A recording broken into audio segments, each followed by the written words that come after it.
एक बार एक नौजवान लड़का बौद्ध भिक्षु से पूछता है, मुनिवर, होश क्या है और जागरूकता क्या है और हम इसे अपने जीवन में कैसे ला सकते हैं। वो बौद्ध भिक्षु उस लड़के से कहते हैं, मैं तुम्हें एक छोटी सी घटना के बारे में बताता हूँ। एक बार बुद्ध अपने सैकड़ों भिक्षुओं को प्रवचन दे रहे थे और बुद्ध के सभी भिक्षु बुद्ध को बड़े ध्यान से सुन रहे थे।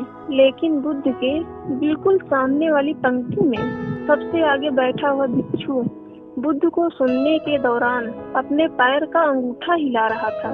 जैसे ही बुद्ध की नजर उस भिक्षु पर पड़ती है तो बुद्ध बोलते बोलते अचानक चुप हो जाते हैं। बुद्ध का इस तरह से अचानक चुप हो जाने से वहाँ उपस्थित लोग बहुत चौंकते हैं। जो भिक्षु अपने पैर का अंगूठा हिला रहा था, बुद्ध उससे पूछते हैं, तुम्हारे पैर का अंगूठा क्यों हिल रहा है। जैसे ही वह भिक्षु बुद्ध के इन शब्दों को सुनता है, वह भिक्षु अपने पैर का अंगूठा हिलाना बंद कर देता है और बुद्ध से कहता है, बुद्ध, आपके शब्द और समय ये दोनों ही कीमती हैं, इसलिए आप इस तरह की छोटी बातों पर ध्यान मत दीजिए। और वैसे भी मैं आपको सुन तो रहा था, तो इससे अंतर क्या पड़ता है कि मेरे पैर का अंगूठा हिल रहा था या नहीं। तो बुद्ध उस भिक्षु से पूछते हैं, क्या तुम अपने पैर का अंगूठा जानबूझकर हिला रहे थे।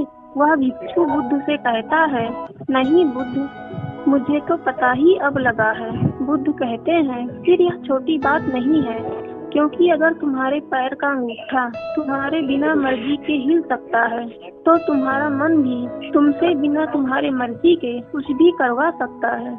और यही कारण है कि व्यक्ति ऐसे पाप कर देता है कि जिन्हें करने के बारे में वो व्यक्ति सोच भी नहीं सकता था। उसके बाद वह भिक्षु बुद्ध से कहता है, बुद्ध, मुझे क्षमा कीजिए, और जिसे मैं छोटी समस्या समझ रहा था, यह तो बहुत बड़ी समस्या है। कृपया कर मुझे बताएं, इस बड़ी समस्या से छुटकारा कैसे पाएं। बुद्ध कहते हैं, होश के द्वारा और जागरूकता के द्वारा। वह भिक्षु बुद्ध से पूछता है कि होश क्या है।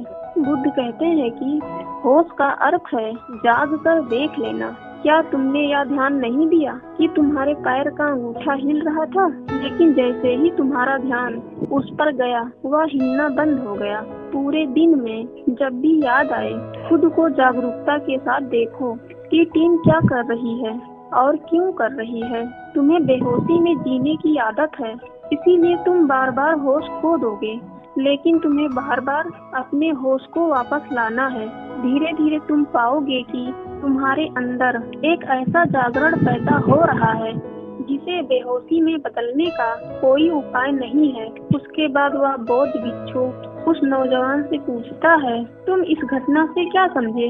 वह नौजवान लड़का कहता है, होश का अर्थ है खुद को देखना। अगर हम लगातार जागरूक रहने का प्रयास करते हैं, तो हमारे अंदर एक ऐसा जागरण पैदा होगा जिसे बेहोशी में बदलने का कोई तरीका नहीं है। फिर वह बौद्ध भिक्षु उस लड़के से कहते हैं कि शुरुआत में जबरदस्ती जागरूक रहो और बाद में जागरूकता तुम्हारा स्वभाव बन जाएगा।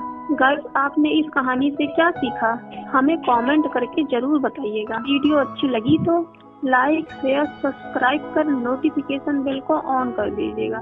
Thank you so much for watching this video.